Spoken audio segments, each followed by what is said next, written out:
So the United States, they feel like they've been watching a horror movie or something like that. Well, let me explain to you. So U.S. officials say it feels like a bad horror movie in regards to what's going on in Niger. I should say that 6 weeks before the military coup took place, when President Mohamed Bazoum was unseated by the military junta, they actually trained quite a few people over there in Niger. The military did, by the way, to do certain things. And one of those things was to maintain democracy. Well, General Musa Barmo, he actually was a part of unseating the president there.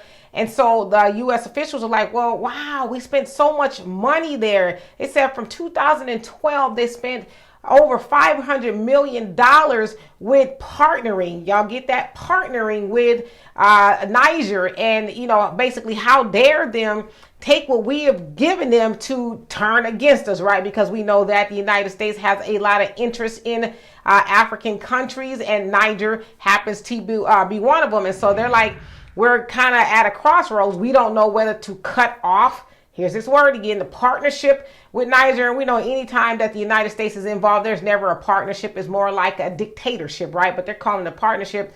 Or they're like, do we figure out a way to, to work with them? Because they do have a lot of things going on in Niger, including one of the bases there that hosts a lot of drone activity. And they said that they put $100 million toward that particular base.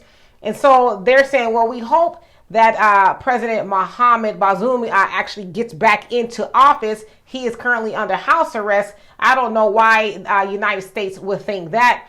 But when I heard this story, I laughed, right? Because they think it's a horror story. I think it's more like a comedy. This situation actually reminds me of a book that I read so many years ago called The Tattooed Soldier by Hector Tobar, where it's a fictional book, but it's, a lot of truth involved in the book, where he talked about a soldier who lost his whole family in Guatemala. And then he later discovered that the United States government actually trained the guerrillas that actually did away with his family. It's a great book, by the way, but it opened my eyes really as to how complicit the United States government is in trying to partner with other governments, but really their goal is to destabilize them and then get a foothold on there and within those countries. And so with the book that I read, it's the same thing they did. They trained the guerrillas, the United States government, for their own purposes, but then the guerrillas kind of went rogue and started to do their own thing. And so this is the same thing in Niger. United States thought they had a stronghold, but they do not. So they're like, well, what do we do, right?